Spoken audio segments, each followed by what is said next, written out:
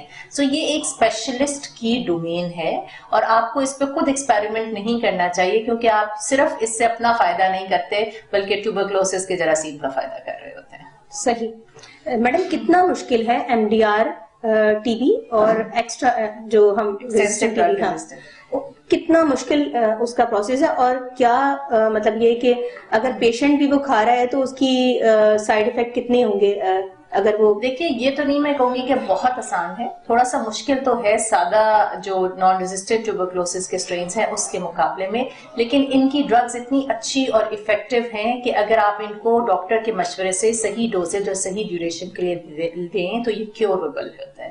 سو اس لیے مشکل ان the sense یہ ہے کہ کمپلائنس ضروری ہے, مریض کو روزانہ فکسڈ مقدار میں ڈاکٹر کی ہدایت کے مطابق دوائی لینا ضروری ہے. ہاں یہ تھوڑا مشکل کام ہے لیکن امپاسبل نہیں ہے, اور یہ آپ کو بہت ساری بیماریوں سے لانگ ٹرم کمپلیکیشن سے بچا رہا ہے. اسی طرح ایکسٹینسو ڈرگ ریزسٹنس اس سے بھی تھوڑا سا مشکل سٹیج ہے, جس میں کیئرفل کمبینیشنز آپ کو دینے پڑتے ہیں ڈپینڈنگ اپون کہ مریض کے جو اسٹرین ہے وہ کون سی دوائیوں کو سینسٹیو ہے, اور کئی دفعہ ہمیں کمبینیشن چینج کر کے دیکھنا پڑتا ہے. ہم اس کو دیکھتے ہیں اور مریض کا رسپانس دیکھتے ہیں, اس کا ایکس رے ساتھ کراتے ہیں, اس کے بلڈ کے ٹیسٹ ساتھ کراتے ہیں, مریض کی کلینکل کنڈیشن دیکھتے ہیں. اگر تو وہ امپروو کر رہا ہو تو ہم اس کمبینیشن کو کنٹینیو کرتے ہیں, اگر وہ امپروو نہیں کر رہا کئی دفعہ کچھ ایڈ آن کرنے کی ضرورت پڑتی ہے. تو یہ ایک اسپیشلسٹ کی ڈومین ہے, لیکن مریض سے صرف یہی التجا ہوتی ہے کہ وہ دوائی مسلسل کھائے, ایمانداری سے کھائے اور ڈاکٹر سے فالو اپ کرے, کیونکہ یہی اس کے کیور کا حل ہے. اچھا میڈم ہمیں بتائیں, جیسے اگر ہم عام جراثیم کی بات کریں جیسے گیسٹرو ہو گیا, یا اگر ہم ٹائفائڈ کی بات کریں, یہ عام جراثیم ہے, لیکن لوگوں کو بخار ہو گیا, جیسے ابھی بہت ہائی گریڈ فیور ہو رہا ہے, ایک دن میں یا 2 دن میں زیادہ ہو گیا, تو انیشیلی ان کو کیا اسٹیپ لینا چاہیے اگر ان کو فیور زیادہ ہے اور وہ سمجھتے ہیں کہ مطلب بخار ہو گیا ہے, اینٹی بایوٹک لینا بھی ضروری ہے, یا ایک فیملی فزیشین ہے اس نے فوراً ہی اینٹی بایوٹک اسٹارٹ کر دی, تو آپ کیا کہیں گی کہ کیا ٹیسٹ کروانے چاہیے انیشیلی اور اس کے بعد پھر؟ اچھا دیکھیے, پہلے تو شاہین یہ جاننا بہت ضروری ہوتا ہے کہ بیماری کس وجہ سے ہے. بیماری صرف بیکٹیریل نہیں ہوتی, اور اینٹی بایوٹک صرف بیکٹیریا کے خلاف کام کرتی ہیں. بہت ساری بیماریاں وائرل ہیں, بہت ساری بیماریاں پروٹوزول ہوتی ہیں, بہت ساری بیماریاں پیراسیٹک ہوتی ہیں, اور ان کے لیے علیحدہ کلاسز آف ڈرگز ہوتی ہیں. صحیح. سو یہ جانچنا صرف بخار کے کہ یہ بیکٹیریل ہے اور اینٹی بایوٹک لے لیں پاسبل نہیں. صحیح. کچھ کلوز مل جاتے ہیں آپ کو, جیسے اگر کھانسی نزلہ زکام ہے اور اس کے ساتھ بخار کے اگر آپ کو سبز رنگ کا سپوٹم آ رہا ہے, کھانسی کے ساتھ بلغم آ رہی ہے, اور آپ کو کوئی بیکٹیریل انفیکشن کے کلوز آپ کے بلڈ ٹیسٹ میں سی بی سی کے ٹیسٹ میں مل گئے ہیں, تو پھر اینٹی بایوٹکس کا استعمال کیا جاتا ہے. بہترین عمل تو یہ ہوتا ہے کہ ہم کلچر کرا کے دیکھیں. اب کلچر ڈپینڈ کرتا ہے کہ کس جگہ کی انفیکشن ہے, اس پہ ڈپینڈ کرتا ہے. جیسے ٹائیفائڈ فیور میں ہم بلڈ کلچر کراتے ہیں, اگر چھاتی کی انفیکشن ہے, کھانسی ہے, تو ہم بلغم کا کلچر کرا سکتے ہیں. اگر پیشاب میں جلن ہے اور یورینری ٹریکٹ انفیکشن ہے تو ہم یورین کا کلچر کرا سکتے ہیں. تو اس طرح ڈفرینٹ کلچرز ہوتے ہیں. کلچر اصل میں یہ ہوتا ہے جو آپ کا آرگنزم جو بیماری کاز کر رہا ہے, ہم اس کو گرو کر لیتے ہیں لیب میں آرٹیفیشل میڈیم کے اندر. جب وہ آرگنزم گرو کرتا ہے تو ہم ڈفرینٹ اینٹی بایوٹکس اس کے اوپر ڈال کر دیکھتے ہیں کہ کس کے خلاف جو ہے کون سی اینٹی بایوٹک اس کے خلاف بہترین کام کر رہی ہے. اسے ہم سینسٹیوٹی ٹیسٹ کہتے ہیں. تو یہ کلچر اور سینسٹیوٹی کا ٹیسٹ آپ کو گائیڈ کرتا ہے. ایک جو جراثیم گرو ہوئے ہیں وہ کون سی ٹائپ کے جراثیم ہیں, وہ راڈز ہیں, وہ کوکا ہیں, ان کی مختلف شیپس ہوتی ہیں جو مائکروسکوپ میں دیکھ کے آپ جو ان کی ڈفرینٹ ٹیسٹ کر کے آپ ایگزامن کر کے دیکھ سکتے ہیں, جو مائکرو بایولوجسٹ اور پیتھولوجسٹ دیکھ کے آپ کو بتاتے ہیں.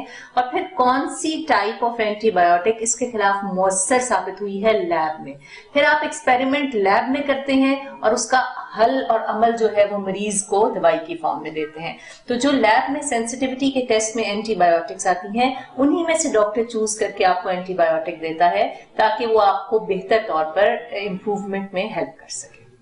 تو بہترین ٹیسٹ تو یہ ہے کہ اگر آپ کو شروع میں بخار ہو رہا ہے تو آپ پیناڈول یا پیراسیٹامول کی ٹیبلٹ استعمال کریں جو جنرلی اوور دا کاؤنٹر بھی ملتی ہیں اور سیف بھی ہوتی ہیں.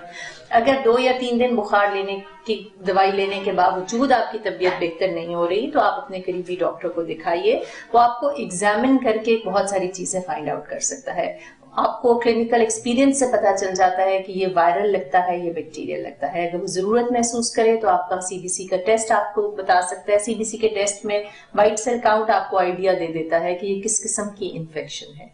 اگر ضرورت محسوس ہو تو پھر کلچر کے ٹیسٹ پہ جاتے ہیں اور کلچر کی روشنی میں ہی اینٹی بایوٹک دینا جو ہے وہ یوزفل ہوتا ہے کیونکہ وہ کام بھی کرتی ہے اور افیکٹو بھی ہوتی ہے. صحیح. ناظرین ایک وقفہ لیتے ہیں, وقفے کے بعد دوبارہ واپس آتے ہیں.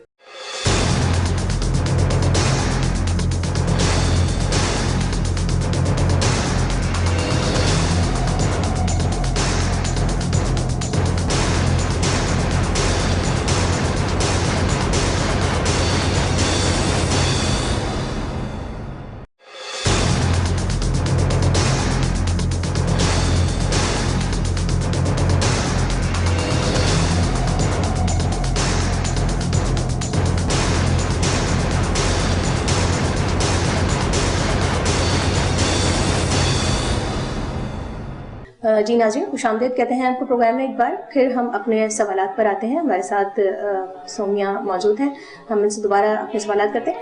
ڈاکٹر سومیہ, مجھے یہ بتائیں کہ خاص طور پہ اگر میں ٹائیفائڈ کی بات کروں تو ٹائیفائڈ میں آج بھی جو ٹیسٹ ہم دیکھ رہے ہیں وہ وڈال ٹیسٹ دیکھ رہے ہیں اور میڈیکل سائنس اس کو ریجیکٹ کر چکی ہے کہ یہ اب نہیں ہونا چاہیے.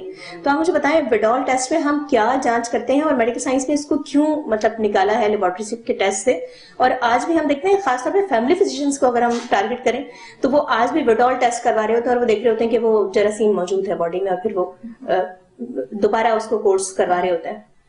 دیکھیے جو وڈال ٹیسٹ ہے اور ٹائفی ڈاٹ ٹیسٹ ہے یہ 2 ایسے ٹیسٹ ہیں جو اینٹی باڈیز کے ٹائٹر دیکھتے ہیں. اینٹی باڈیز وہ قوت مدافعت کی ایلیمنٹس ہوتے ہیں جو باڈی میں کسی جراثیم کے خلاف پروڈیوس ہوتے ہیں اور اس کے ٹائٹرز کے ذریعے آپ جج کرتے ہیں کہ بندہ ایکسپوز تھا اس آرگنزم سے جس کی وجہ سے جس کے ریئیکشن کے طور پر قوت مدافعت نے کام کیا ہے اور یہ اینٹی باڈیز پروڈیوس ہوئی ہیں.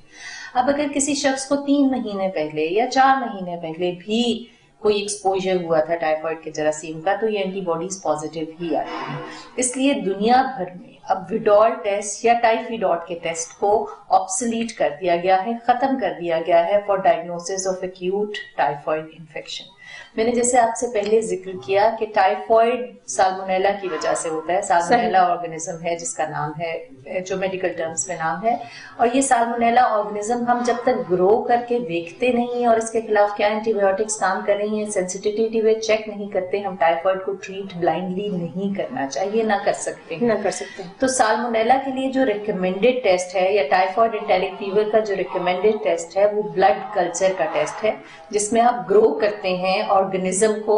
بلڈ میں جب انفیکشن ہوتی ہے تو یہ جراثیم آپ کے خون کے ذریعے ہم سیمپل لے کے گرو کرتے ہیں لیب میں, سالمونیلا آئیڈینٹیفائی کرتے ہیں اور پھر اس کے خلاف کیا اینٹی بایوٹکس کام کر رہی ہیں.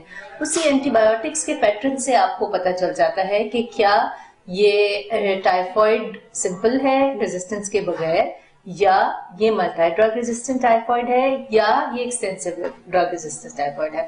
ملٹی ڈرگ ریزسٹنٹ ٹائیفائڈ کا مطلب ہے کہ جو فرسٹ یا سیکنڈ لائن ڈرگز اس کے خلاف ہم روٹین میں یوز کرتے ہیں جو سالمونیلا کے خلاف کام کرتی ہیں وہ افیکٹو ہے اس آرگنزم کے اسٹرین پہ کہ نہیں ہے. صحیح. اگر وہ بھی افیکٹو نہیں ہے تو اس سے اگلی 3rd لائن ڈرگز کے اوپر آپ جا رہے ہوتے ہیں جس میں زیادہ تر انجیکٹیبل دوائیاں ہوتی ہیں.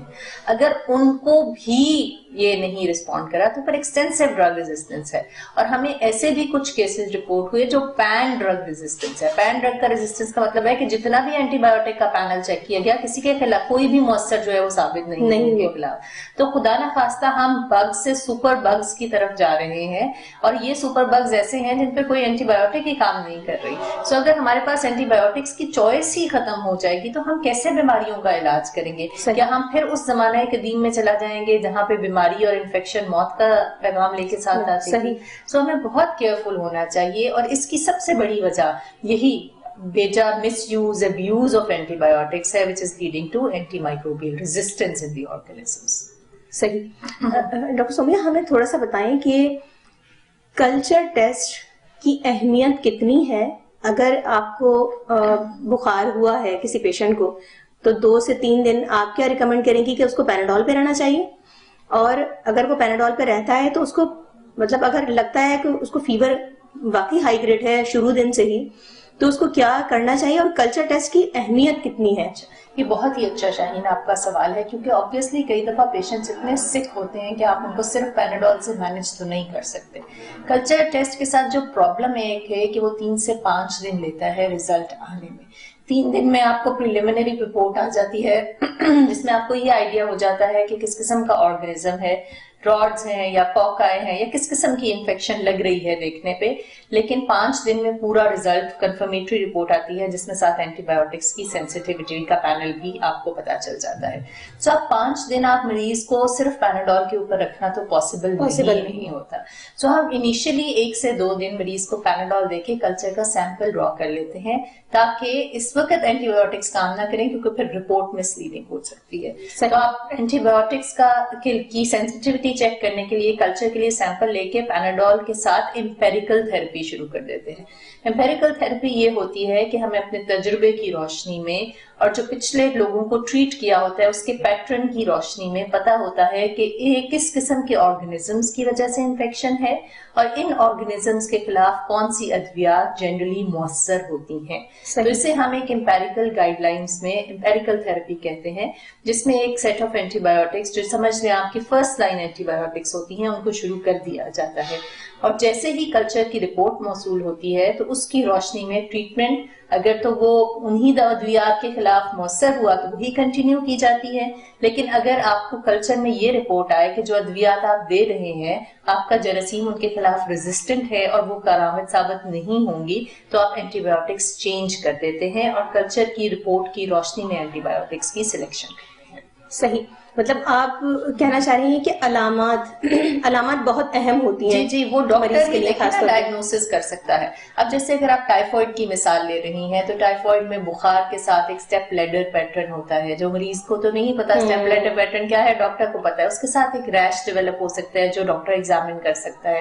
اس کے ساتھ کئی دفعہ لیور کے انزائمز ڈیرینج ہوتے ہیں وہ آپ کے ٹیسٹ کے پینل کی رپورٹس میں آ سکتے ہیں.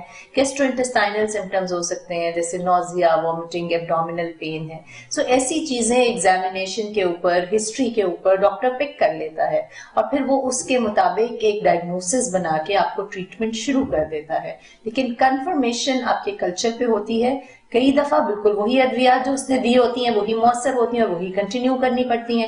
لیکن کئی دفعہ وہ بیماری زیادہ ایکسٹینسو ہوتی ہے اور اس کے لیے زیادہ اسٹرانگر اینٹی بایوٹکس ریکوائرڈ ہوتی ہیں تو آپ اینٹی بایوٹکس کو کلچر کی روشنی میں چینج کر دیتے ہیں اور پھر وہ ٹریٹ شروع ہو جاتا ہے. تو مطلب اگر ہائی گریڈ فیور، آپ کے کہنے کا مقصد یہ ہے کہ اگر کسی کو بہت شدید بخار ہے جیسے ہائی گریڈ فیور ہے تو اس کو 1 دن تو آپ پیناڈول پہ یا اس پہ رکھ سکتے ہیں اور پھر دوسرے دن اس کا کلچر کروانا بہت ضروری ہے. مطلب کلچر کی ایک بہت دوسرے دن آپ کو ڈاکٹر سے مشورہ کرنا چاہیے. دیکھیے 1 یا 2 دن کا بخار جنرلی جو وائرل انفیکشنز ہوتی ہیں ان کے متعلق کہا جاتا ہے کہ اگر آپ دوائی کھائیں گے تو 7 دن میں ٹھیک ہو جائیں گی اور نہیں کھائیں گے تو 1 ہفتے میں ٹھیک ہو جائیں گی. سو پیناڈول تو بیسیکلی سمپٹومیٹک ٹریٹمنٹ ہے. پیناڈول آپ بخار کی کمی کے لیے، جسم میں دردوں کے لیے دے رہے ہیں. اب وہ جو بیماری آپ کو ہوئی ہے وہ وائرل ہے، بیکٹیریل ہے، پروٹوزول ہے، یہ ڈاکٹر آپ کو معائنے پہ ایگزامن کر کے آپ کو آئیڈیا لگا سکتا ہے. وہ بھی کنفرم نہیں کر سکتا. کنفرمیشن کے لیے آپ کو کسی بھی چیز کے لیے یا کلچر ریکوائرڈ ہوتا ہے یا ٹیشو ڈائگنوسس ریکوائرڈ ہوتا ہے، بایوپسی ریکوائرڈ ہوتی ہے انفیکشنز میں. سو آپ نے جب تک ڈاکٹر سے مشورہ کیا ہے وہ آپ کا ایک آئیڈیا لگا لیتا ہے آپ کے سمپٹمز کو ایویلویٹ کر کے، آپ کی ہسٹری کو دیکھ کے اور اپنے تجربے کی روشنی میں کہ موسٹ لائکلی ڈائگنوسس یہ ہے. موسٹ لائکلی ڈائگنوسس گیسٹرونٹرائٹس ہے، most likely diagnosis viral hepatitis ہے، موسٹ لائکلی ڈائگنوسس انٹیرک فیور ہے اور وہ ٹریٹمنٹ شروع کر دیتا ہے اور ساتھ ساتھ مریض کو مانیٹر کرتا ہے کہ ٹریٹمنٹ سے اگر امپروومنٹ آ رہی ہے تو موسٹ لائکلی اس کا ڈائگنوسس ٹھیک ہے کیونکہ مریض بہتر ہو رہا ہے. لیکن اگر مریض بہتر نہیں ہو رہا تو پھر ایکسٹینسو انویسٹیگیشن کی ضرورت ہوتی ہے جس میں اس کے بلڈ ٹیسٹ کر کے اور جو بھی ریکوائرڈ اس سے ریلیٹڈ الٹرا ساؤنڈ ہے یا یورین کا ٹیسٹ ہے وہ کر کے اس کی روشنی میں سپورٹ کرتا ہے اپنے ڈائگنوسس کو اور اپنے کلینکل امپریشن اور اپنی لیب کی رپورٹس کو ملا کر ایک فائنل ڈائگنوسس بناتا ہے جس میں مریض کو ٹریٹ کیا جاتا ہے. صحیح. اچھا ڈاکٹر سومیا، ایک سوال اور جو مطلب مریض بہت زیادہ کرتے ہیں اور بہت زیادہ دیکھا جاتا ہے خاص طور پہ اگر جب ہم ریزسٹنٹ کی بات کریں, جو اس وقت بہت ریزسٹنٹ کا سامنا ہے, ہم نے یہ چیز دیکھی ہے جیسے بخار ہوا مریض کو اور اس نے مطلب خود ساختہ اینٹی بایوٹک اسٹارٹ کر دی, اور آگے جا کے وہ اینٹی بایوٹک اس پر کام نہیں کری, اور وہ بخار ہوتے ہوتے ایک اس نے اسٹارٹ کی, پھر فیملی فزیشین کے پاس چلا گیا, اس نے دوسری اسٹارٹ کر دی, لیکن بخار کی صورتحال یا اس کی جو کنڈیشن ہے وہ اور مطلب نیچے جاتی جاتی ہے اور اس کی کمپلیکیشن سے اسٹارٹ ہو جاتی ہیں. اس وقت آپ لوگوں کا کیا ہوتا ہے, کیونکہ وہ اینٹی بایوٹک 1 سے 2 اینٹی بایوٹک ٹرائی کر چکا ہے, ایک خود کر چکا, ایک ڈاکٹر نے شروع کر دی فیملی فزیشین نے, اس کے بعد آپ لوگوں کا کیا اسٹیپ ہوتا ہے کہ جب وہ کمپلیکیشنز پر چلے جاتے ہیں تو پھر کلچر ٹیسٹ تو ظاہر بات ہے اس کا نیگیٹو ہی آئے گا, تو اس وقت آپ لوگ کیا ٹیسٹ ریکمینڈ کرتے ہیں؟ دیکھیے ایسی بات نہیں ہے کہ جب اینٹی بایوٹکس دے رہے ہوں تو کلچر ٹیسٹ ہمیشہ نیگیٹو ہی آتا ہے. کئی دفعہ یہ ہوتا ہے کہ جو آپ اینٹی بایوٹکس دے رہے ہیں وہ اپروپریٹ ہی نہیں ہے, یا ایسا بھی ہوتا ہے کہ اینٹی بایوٹکس آپ دے رہے ہیں لیکن وہ بیماری بیکٹیریل ہے ہی نہیں, وہ وائرل انفیکشن ہے جس کی وجہ سے اینٹی بایوٹکس ریکوائرڈ ہی نہیں ہے. تو جب آپ ڈاکٹر کے پاس جاتے ہیں تو وہ آپ کو ایویلویٹ کرتا ہے, وہ ایویلویٹ کرتا ہے کہ 1 یا 2 اینٹی بایوٹکس دینے کے باوجود جو اینٹی بایوٹکس جن آرگنیزمس کو کور کرتی ہیں امپروومنٹ نہیں آ رہی تو پروبیبلی کسی اور قسم کی بیماری ہے. دوسری امپورٹنٹ بات یہ بھی ہے کہ آپ بریک دے دیتے ہیں, آپ 24 سے 48 آورس اینٹی بایوٹکس اسٹاپ کر دیتے ہیں اور پیشنٹ کو صرف بخار کم کرنے والی ادویات جیسے پیراسیٹامول پہ رکھتے ہیں تاکہ وہ کلیئر آؤٹ ہو جائے اینٹی بایوٹک باڈی سے, اور اس کے بعد کلچر کا ٹیسٹ لے سکتے ہیں. یہ سارے جو مراحل ہیں یہ مریض کو آگاہی تو ضرور دینی ہے, لیکن اتنی آگاہی نہیں دینی کہ وہ خود ڈاکٹر بن جائے. اس لیے میں ہمیشہ کہتی ہوں کہ جو نیم حکیم کہتے ہیں نا قطرہ جان, تو یہ باتیں سن کے آپ نے خود سے یہ شرم نہیں کر دینا کہ پہلے ایک اینٹی بایوٹک لیں پھر دوسری لیں پھر روک دیں پھر کلچر دیں. یہ سب مراحل جو ہیں یہ میڈیکل پروفیشنلز کے لیے ہیں, اور ان سے مشورہ کریں. اور فیملی فزیشنز بہت اچھے ڈاکٹرز ہوتے ہیں, وہ آپ کی بیماری کو آپ کے گھر تک جانتے ہیں کیونکہ وہ آپ کے ساتھ انٹریکٹ کر رہے ہوتے ہیں, آپ کے علاقے کے لوگ ہوتے ہیں, تو ان سے ضرور مشورہ کریں. وہ فرسٹ لائن آف ڈیفینس ہوتے ہیں, بہت پڑھے لکھے لوگ ہوتے ہیں. اگر وہ سمجھیں کہ بیماری اس نوعیت کی ہے کہ انہیں کسی اسپیشلسٹ کی رائے کی ضرورت ہے تو وہ ریفر کر دیتے ہیں, لیکن ایک جو فرسٹ کانٹیکٹ آپ کا ڈاکٹر سے ہے وہ بہت ضروری ہے, اور اس کو اگنور نہ کریں. ڈاکٹر سے مشورہ کرنے میں دیر نہ کریں, کیونکہ جب آپ دیر کر دیتے ہیں تو بیماری بگڑ جاتی ہے اور کمپلیکیشنز کے چانسز بڑھ جاتے ہیں. صحیح. ایک اور جو چیز ہم پبلک میں دیکھتے ہیں بہت کامن ہے, نہ صرف بڑے بلکہ مطلب جاب کر رہے ہیں یا کوئی کام کر رہے ہیں, نہ صرف اس کے دوران بلکہ ہم نے دیکھا ہے اب بچوں میں بھی, مطلب مائیں اب بچوں کو بھی اپنے طور پر مطلب ان کو تھوڑا سا معمولی چیسٹ انجیکشن ہوا یا نزلہ زکام ہوا اور انہوں نے ان کو اینٹی بایوٹک اسٹارٹ کر دی, تو اس کا افیکٹ ان کی زندگی پر کتنا آگے جا کر پڑے گا. اگر ایک بچہ 4 دفعہ سال میں اینٹی بایوٹک لے رہا ہے تو اس کے اثرات کیا ہوں گے؟ دیکھیں جو بچے ہیں ان میں جو زیادہ انفیکشنز ہوتی ہیں نزلہ زکام کھانسی کی وہ موسٹلی وائرل ہوتی ہیں, اور وائرل انفیکشنز پہ اینٹی بایوٹک کا کوئی رول نہیں ہے. یہ وہی طریقہ علاج ہے جو ہم نے کووڈ وائرل انفیکشن میں بھی ایزیترومائسین کی دوائیاں دے کے یہ کیا, جبکہ ہمیں پتا ہے کہ یہ اینٹی بیکٹیریل دوائی ہے اور ایک کووڈ ایک وائرس انفیکشن ہے, ہر کوئی یہ جانتا ہے, لیکن پھر بھی لیے جاتے تھے. اور علاج تو بچوں کو تو اور بھی احتیاط سے دینے کی ضرورت ہوتی ہے. بچوں کی دوائیوں کی مقدار بھی ان کی ویٹ بیسڈ ہوتی ہے, بچوں کا وزن تھوڑا کم ہوتا ہے کیونکہ ایڈلٹ میں تو شاید ایک فکسڈ ڈوزیج ہوتی ہے, لیکن بچوں کی ادویات تو بہت دھیان سے دینی چاہیے اور وہ کبھی بھی ڈاکٹر کے مشورے کے بغیر نہیں دینی چاہیے. بچوں کو بہت سی ادویات سے ریئیکشن بھی ہونے کا چانس ہوتا ہے, بہت سی جو ادویات بڑوں کی ہیں وہ بچوں میں نہیں بھی دے سکتے ہیں. سو یہ مشورہ ہمیشہ ڈاکٹر اور پیڈیٹریشین کی کنسلٹیشن سے ہی ہونا چاہیے. ہاں نزلہ زکام کے لیے آپ کوئی اینٹی الرجک ہے یا کنجیشن کے لیے آپ کوئی کھانسی کا شربت دے رہے ہیں یا آپ بخار کے لیے پیناڈول پیراسیٹامول دے رہے ہیں, یہ تو شاید آپ گھر میں ایز این ایمرجنسی میجر کر سکتے ہیں, لیکن جب بھی آپ نے اس سے سٹیپ اپ کرنا ہے اپنے ٹریٹمنٹ کو, بے شک وہ اینٹی بایوٹکس کی فارم میں ہو, بے شک اگر آپ نے دیکھا کوئی ریش ڈیولپ ہو گیا جیسے چکن پاکس ہو جاتی ہے بچوں میں, ممس ہو جاتے ہیں, اس طرح کی بہت ساری اور وائرل ریش ہیں جو ہو جاتے ہیں یا دوائیوں کی ریئیکشن کی وجہ سے ہو جاتا ہے, تو اس کو ایویلویٹ کرانا بہت ضروری ہوتا ہے, کیونکہ بچوں کی ایک اسپیشلسٹ کی اوپینین کے بعد ہی اینٹی بایوٹک کی شروع کرنا چاہیے. اور اس لیے بھی کیونکہ اگر آپ انہیں بے دریغ اینٹی بایوٹکس دیتے رہیں گے تو آپ اینٹی بایوٹکس کے ریزسٹنس کو جنم دینے کی جو بیج ہے وہ آپ ان کے بچپن میں بو دیں گے, اور پھر وہ ساری زندگی جو ہے وہ انہوں نے انہی بیماریوں سے لڑتے ہوئے گزارنی ہے. اور اگر بچپن میں ہی ان کو ریزسٹنس ڈیولپ ہو گیا تو پھر وہ ان فیوچر جب انہیں انفیکشنز ہوں گی تو وہ کس طرح لڑیں گے بیماریوں کے ساتھ. تو آپ کے پاس ہتھیار ہی ختم ہوتے رہیں گے. اس لیے بہت احتیاط سے اینٹی بایوٹکس دیں اور ڈاکٹر کے مشورے سے دیں. صحیح. ناظرین ایک وقفہ لیتے ہیں, وقفے کے بعد دوبارہ واپس آتے ہیں.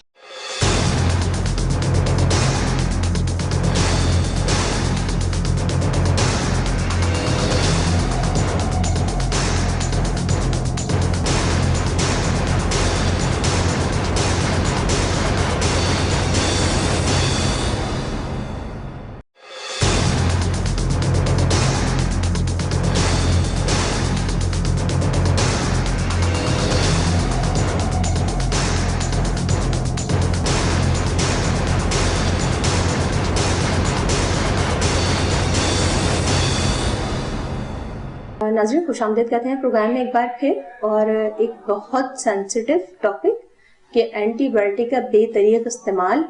اور اگر ہم اس کو کہیں کہ اگر ہم عالمی جنگ کا بھی اس کو نام دے دیں تو ہم عالمی جنگ کا اس کو نام دے سکتے ہیں. ہمارے لیے ایک عالمی جنگ کھڑی ہے. اس کی سب سے بڑی وجہ یہ ہے کہ ظاہر سی بات ہے کہ وہ دور جو بہت پرانا دور تھا اس میں اگر جراثیم ہوتا تھا تو لوگ مر جاتے تھے. اور اب ہم جنگ کی صورتحال میں اس لیے اپنے آپ کو کہہ سکتے ہیں کہ کیونکہ اینٹی بایوٹک ریزسٹ کرنے لگی ہیں اور اب وہ صورتحال پیدا ہونے جا رہی ہے یا ہو چکی ہے, جیسے ڈاکٹر سومیا نے ہمیں بتایا کہ اب یہ بھی وقت ہم نے پیشنٹ اس طرح کا بھی دیکھا کہ اس میں کوئی بھی اینٹی بایوٹک کام نہیں کری. تو یہ ایک بہت گھمبیر صورتحال ہے اور مزید اینٹی بایوٹک آ نہیں رہی, اور یہ ایک بہت بڑا المیہ ہے.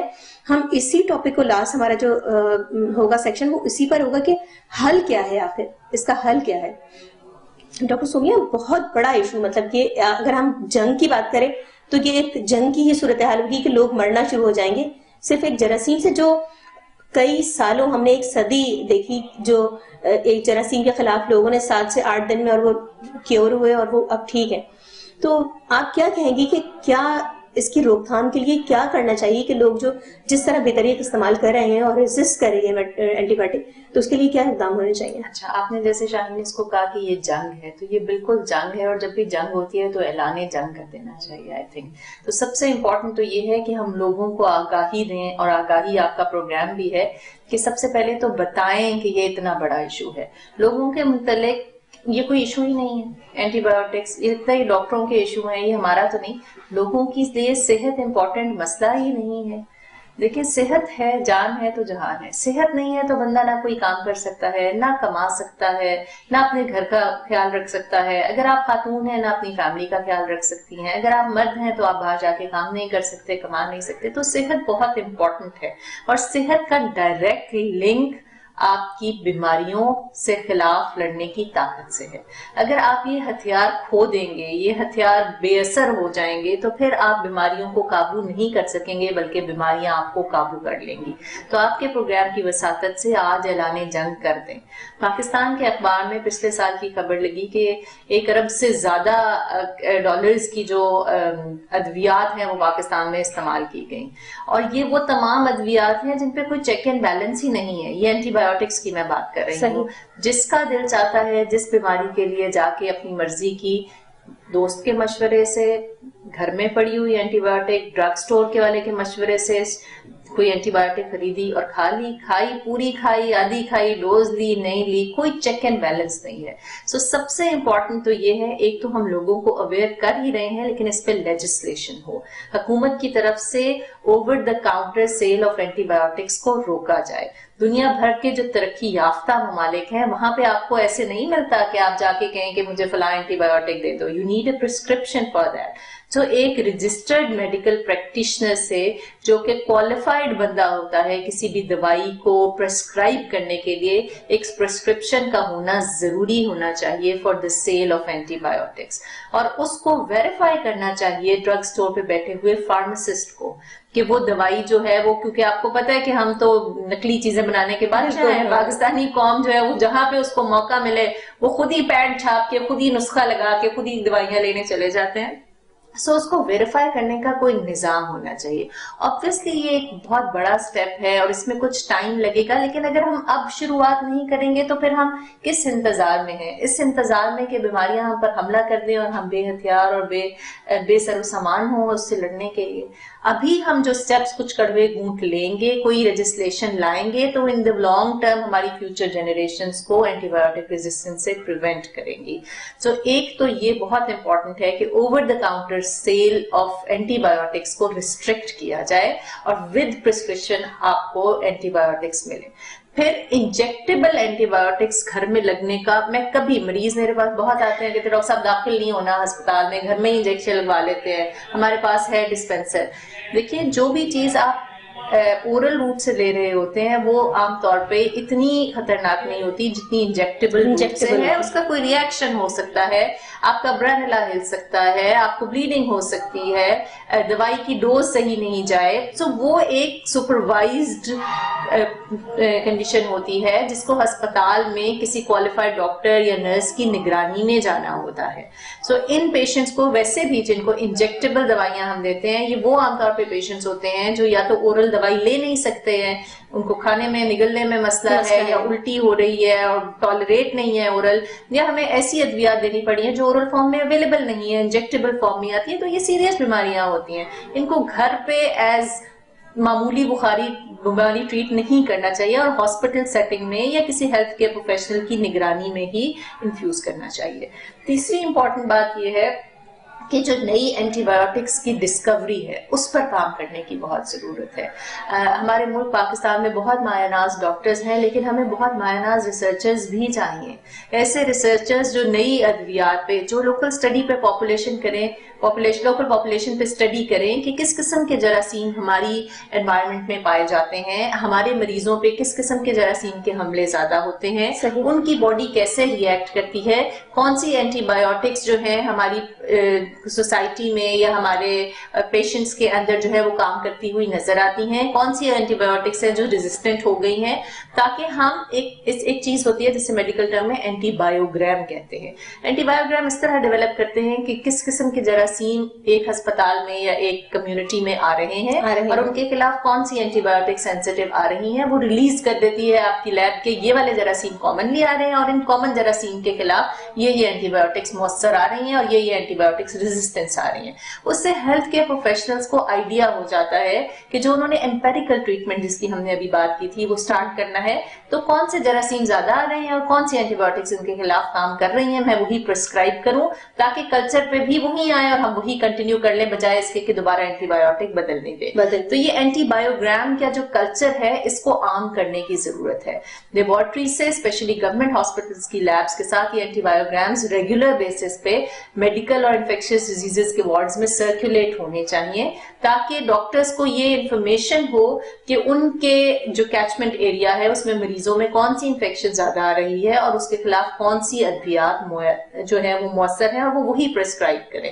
اس سے خرچہ بھی کم, دو اینٹی بایوٹکس چینج نہیں کرنی پڑی, اور پھر افیکٹونیس بھی زیادہ. سو یہ بہت امپورٹنٹ ہے کہ ہم اینٹی بایوگرامس پہ کام کریں اور ریسرچ پہ کام کریں, نئی ڈرگ کی ڈسکوریز کے تلک کام کریں. یہ بہت مشکل مرحلہ ہوتا ہے, لیکن اس کی ٹریننگ کے لیے ہمیں کوالیفائی کرنا چاہیے لوگوں کو, ایسی نئی شاخیں نکالنی چاہیے.